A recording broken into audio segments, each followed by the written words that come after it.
जय श्री कृष्णा। मैं प्रियांशी। आज हम 84 वैष्णवों की 19वीं वार्ता का पहला प्रसंग डिस्कस करेंगे, जो कि नारायण दास ब्रह्मचारी जी के बारे में। ये एक सारस्वत ब्राह्मण है और महावन में रहते हैं, और आप श्री ने इनके सर पर श्री गोकुल चंद्रमा श्री ठाकुर जी की सेवा बदराई है। और ये नित्य लीला में मधुरेक्षणा जी हैं, जो कि राधा सहचरी जी की सखी हैं। और जो 16,000 अग्नि कुमारिका हैं, उनमें से मुख्य राधा सहचरी जी हैं, उन्हीं की सखी ये मधुरेक्षणा जी हैं। ये श्री ठाकुर जी के स्वरूप पर बड़े ही आसक्त हैं और अष्टपहर श्री ठाकुर जी के स्वरूप का ही चिंतन करती हैं। और प्रसंग इस प्रकार है कि जब से श्री गोकुल चंद्रमा जी की सेवा, श्री ठाकुर जी की सेवा इनके सर पे आप श्री ने पधराई, ये बड़ी ही भली भांति से अच्छे से श्री ठाकुर जी की सेवा करते हैं।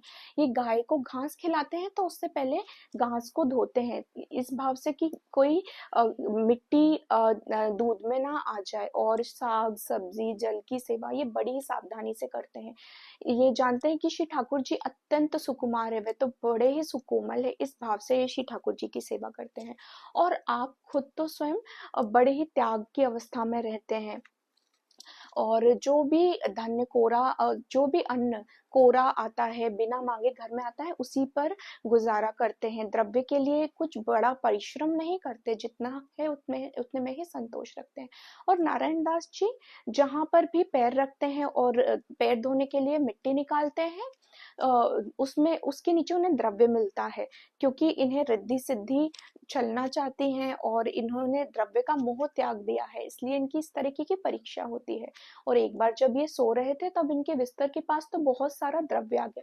तब इन्होंने अपनी भतीजी को बुलाकर कहा, हमारे घर में बिगाड़ पड़ा है, और बुआरी लगा दो, मतलब झाड़ू लगा दो। तो उनकी जो भतीजी है वह भी बड़ी ही समझदार है, बड़ी ही चतुर है, तो उन्होंने भी घर की सारी झाड़ू लगा दी और जो वो द्रव्य था उसके ऊपर मिट्टी डाल दी, और जिस जगह पे वो द्रव्य निकला था वहां पे उन्होंने लीप दिया।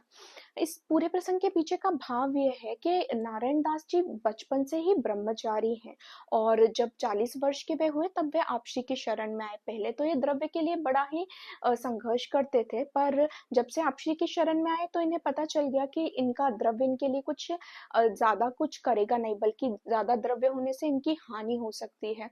तो इस भाव से रहते, और जहां कहीं भी ये देखते द्रव्य पड़ा हुआ है उसके ऊपर मिट्टी डाल देते।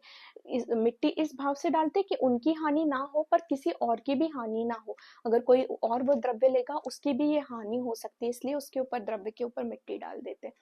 और इनकी जो भतीजी हैं वे भी बाल विधवा हैं, और नित्य लीला में मधुरेक्षणा जी की सखी चतुरा जी हैं। और जब नारायण दास जी ने आज्ञा की कि तुम बुआरी डाल दो, मतलब झाड़ू लगा दो, तब उन्होंने अपनी चतुरता दिखाई और झाड़ू लगाई, और जिस जगह पर द्रव्य मिला वहां पर उन्होंने लीपा भी। और श्री ठाकुर जी, गोकुल चंद्रमा जी, इन दोनों की ही सेवा से बड़े ही खुश रहते थे। जय श्री कृष्ण। श्री वल्लभाधीश की जय।